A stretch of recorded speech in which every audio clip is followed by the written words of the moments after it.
Yo, yo, it's Wednesday, and you know what that means? It's update day. The OG minigame Castle Wars has changed forever with so many new features. This actually feels like 2004, the good old days. I haven't seen games this big since I was a little kid. Okay, so firstly, the potions inside of Castle Wars have been reworked. Previously, the potions would only boost your combat and defense stats, but now they also include a stamina potion boost and a super restore potion boost all inside of one pot. The super restore potions are actually insane. Before, prayer was a big issue inside of Castle Wars. For example, when your prayer points would hit 0, you would either have to die to restore them or use this altar inside of your respawn point. But this altar actually came with a huge problem. Unlike regular altars that restore all of your prayer points instantly, this altar would slowly restore your points over time. It would literally take over 30 seconds to get from 1 to 99 prayer.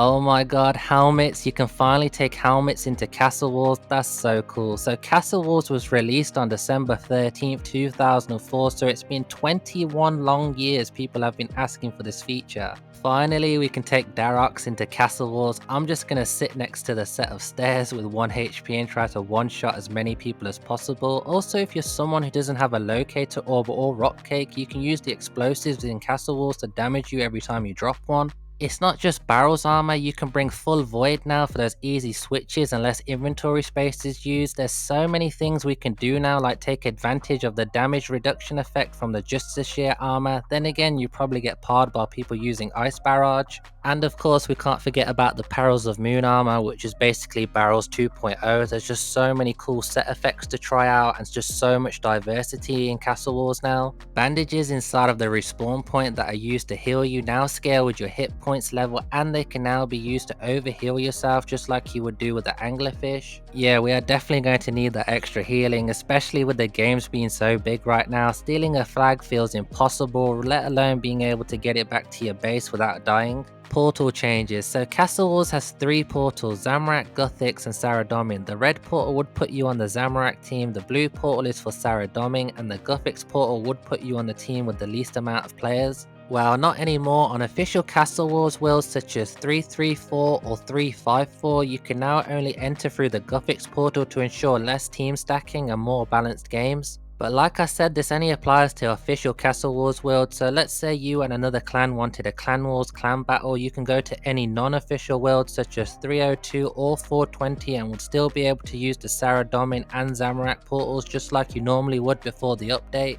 Castle Wars bracelets. The bracelets can now be stored with the NPC known as Lanthus, who is in the center of Castle Wars. You can even store them noted with the X amount option. At the start of each Castle Wars game, 1 bracelet charge will be used automatically. There is an option too to toggle it off. The Castle Wars bracelets can either be bought off the Grand Exchange or crafted yourself. The Castle Wars bracelets come with 3 charges and deal 20% more damage versus anyone who is wielding the flag, and the bandages heal you for 50% more health. Previously, you would have to equip the bracelets before the game would start to receive the buff, then a lot of players would drop the bracelets during the start of the game to save an inventory space. Your very own Castle Wars rune pouch. So whenever you enter a game now, you get this pouch which is automatically in your inventory and you can cast a handful of spells for free. Here are some of the spells that can be casted for each spellbook. Standard spells: Wind Strike, Bind, Snare, Entangle, Saradomin Strike, Claws of Guthix, Flames of Zamorak and more. Ancient magics include Blood Barrage, Ice Barrage, Smoke Burst and other PvP related spells, Lunar spells, Vengeance, Spellbook Swap and Energy Transfer, Arceus spells, Ghostly Grasp, Vile Vigor and Ward of Arceus. Spells such as High Alchemy and Enchantment will be restricted. Spells casted with this Castle Wars rune pouch do not give any magic experience. If you lose or drop your pouch, you can claim another one from the supply table in your team's respawn. You still have the option to bring your own runes inside of Castle Wars, and if you drop the Castle Wars rune pouch, then you will be able to gain the full amount of magic experience from your own runes. Wow, this is interesting. I'm using the rune pouch and I'm casting Ice Barrage, and for some reason I'm getting XP, even though it states in the news post that you don't get XP when using the rune pouch. More tickets and more loot. Firstly, the ticket system has been changed for official Castle Wars worlds. No points draw at 2 tickets each, draw with points at 3 tickets each, win both teams scored points at 3 for winners, 2 for losses, win no loss flag at 4 for winners, 2 for losses. For non-official worlds, you will be getting less tickets, no points draw at 1 ticket each, draw with points at 2 tickets each, win both teams scored points at 2 for winners, 1 for losers, win no lost flags at 3 for winners, 1 for losers. On official Castle Wars worlds, along with Castle Wars tickets, you will receive a new currency called Planet. Yeah, I don't think that's right, but my bad if I can't pronounce it, we'll just call it new currency. Anyway, this new currency can be exchanged with Lanthus for Castle Wars supply crates. Not only that, but the entire Castle Wars store has been revamped with a new interface. This currency doesn't appear in your inventory after each Castle Wars game and is automatically stored with Lanthus, the rewards trader. Jagex didn't state how many you can get per game, but I'm assuming it's the same as Castle Wars tickets. The supply crates contain the following items: blighted potions and food, a mixture of blood, death, soul and nature runes, rune arrows and javelins, as well as coins. That's dope, so now you can earn passive money while playing Castle Wars or going for collection log slots. The supply crates at Soul Wars are a lot better in terms of loot, but unlike Soul Wars, you can just leech Castle Wars and AFK for the full 20 minutes of the game. The only downside of Castle Wars is like basically if you get killed, you're gonna respawn back in your respawn and then you have 2 minutes to leave the respawn, otherwise you'll get kicked out the game. So realistically you gotta make sure you go hide somewhere where no one's gonna kill you. So this could be a passive AFK moneymaker as well as a good source of resources for early game Iron Men. The supply crates can be bought for 1 currency and I literally made over 100k just from 1 game.